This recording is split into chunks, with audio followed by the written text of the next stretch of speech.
Hi everyone, welcome to another 30 Days of Ontario Beer. I'm here with David Ort. Today we have a bit of a gauntlet challenge. We have $20 to spend at the LCBO and it's pretty much go time. So what do you have, David? I think the first idea I have, Mike, is that if you've got a budget and you're looking for beer, cans are your best bet. You get variety, you try something new without investing $12 or $14 in a six-pack. So the two first cans that I'd like to talk about, I have the SPA from Wellington. SPA is short for Special Pale Ale. Okay. And I have the Weiss beer from Side Launch, formerly known as Dennison's. These are two very well-made beers from long-standing Ontario breweries. Some would say, many would argue that these are the best of style from Ontario breweries, these two beers.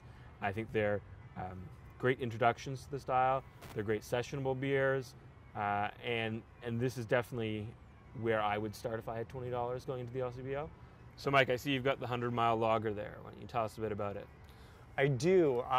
One of the big themes of 30 Days of Ontario Beer is drinking local. So this is one of the only beers that is entirely locally brewed and made. So the ingredients come from here. It's done by the folks at Duggan's and Get Well.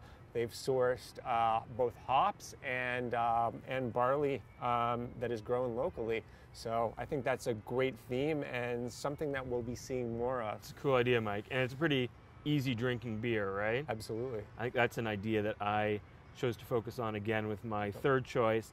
It is the Hops and Robbers. They call it an extra delicious IPA from Double Trouble Brewing, who are a contract brewery. And so in comparison to my first two choices, this is a really new brewery. They make this beer to be accessible for people that are just getting into IPAs. It's not blow your head off bitter, but it is definitely in that sort of hop forward style. Mm-hmm. On the other hand, though, the IPA you've chosen, why don't you tell us a bit about it? It's a big thing.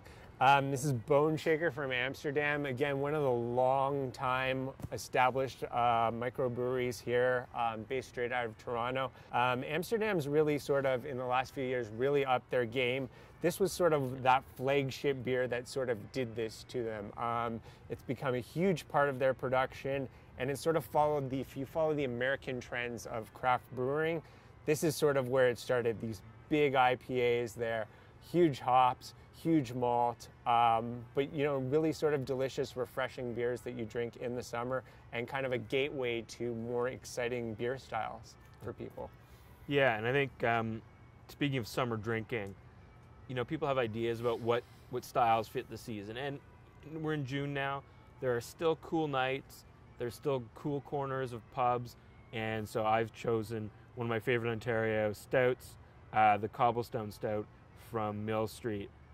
It's 4.2% alcohol, so I think it's still very drinkable on a summer afternoon. It comes in a can with a nitrogen widget, so it's got that creamy draft-like head.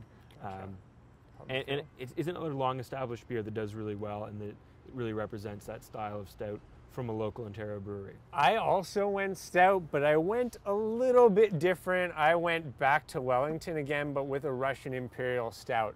Sometimes, you're just feeling you're up at the cottage. It's been a late night. You just want something to cap off the night with something big, bold flavors. I think it's something that we do extremely well. This is, again, one of those style bearers for Ontario that we do. And so Russian Imperial Stout, super big, bold, kind of coffee-like flavors and big alcohol for big, bold kind of flavors. You could even have something like that with a little bit of late-night barbecue.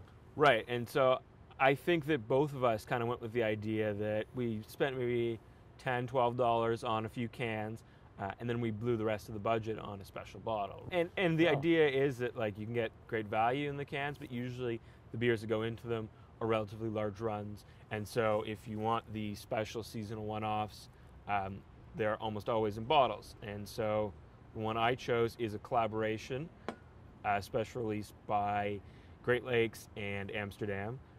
It's called Ezra, named after Mike Lackey at Great Lakes' dog, who actually passed away the first day that they brewed this beer, or so the bottle says.